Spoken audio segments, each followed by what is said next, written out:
నా insta feed మొత్తం how to curl your hair using a straightener అనే ట్యుటోరియల్సే వస్తున్నాయి. So I want to try. The straightener I'm using is from Philips which is in pretty pink colour. నేను use చేసే ఒకే ఒక hair tool ఇది. నేను చాలా ఇయర్స్ నుంచి వాడుతున్నాను but it's still working great. First hair మొత్తం డీటాంగిల్ చేసుకొని ఒక సెక్షన్ ఆఫ్ హెయిర్ తీసుకొని స్టార్ట్ చేశాను. ట్యుటోరియల్స్ చూసినప్పుడు ఈజీయే అనిపించింది కానీ ట్రై చేసేటప్పుడు అసలు ఆ స్ట్రైట్నర్ ఎటు తిప్పుతున్నానో కూడా అర్థం కాలేదు. స్టార్ట్ చేసిన 10-15 మినిట్స్ అసలు ఇది ఎందుకు, దీని బదులు ఒక కర్లర్ కొనేసుకుంటే అయిపోతుంది అనే ఫీలింగ్ వచ్చింది. వర్స్ట్ పార్ట్ ఇస్ నా దగ్గర హీట్ ప్రొటెక్షన్ స్ప్రే ఉన్నా కూడా నేను యూజ్ చేయడం మర్చిపోయాను. అన్ని ట్రయల్స్ లో ఒక్కొక్కసారి హిట్ అయింది, ఒక్కొక్కసారి ఫ్లాప్ అయింది. అన్ఈవెన్ గా వస్తుంది రిజల్ట్. కర్ల్ వచ్చినప్పుడు వావ్ అనుకున్నా బట్ ఇలా కాదు, ఒక ప్రాపర్ ట్యూటోరియల్ చూడాలి అని చెప్పి నేను మళ్ళీ కొన్ని రీల్స్ చూసి స్టార్ట్ చేశాను. సో అసలు కర్ల్స్ ఎలా చేయాలంటే మీరు తీసుకున్న section of hair back side straightener పెట్టి ఆ హీట్ ప్యానల్స్ మధ్యలో నుంచి స్టార్ట్ చేయాలి. ఎగ్జాక్ట్లీ ఈ వీడియోలో నేను చూపించినట్టు మీరు ట్రై చేయండి, మీకు డెఫినెట్ గా కర్ల్స్ చేయడం వస్తాయి. You don't need a curler again.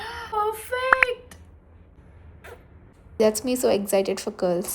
Same direction follow అవ్వండి, మీకు కూడా ఎగ్జాక్ట్ సేమ్ రిజల్ట్స్ వస్తాయి. తర్వాత ఎప్పుడైనా heat protection spray and setting spray కూడా యూస్ చేసి హెయిర్ మొత్తం ప్రాపర్గా కర్ల్స్ చేస్తాను. Okay bye. పర్ఫెక్ట్.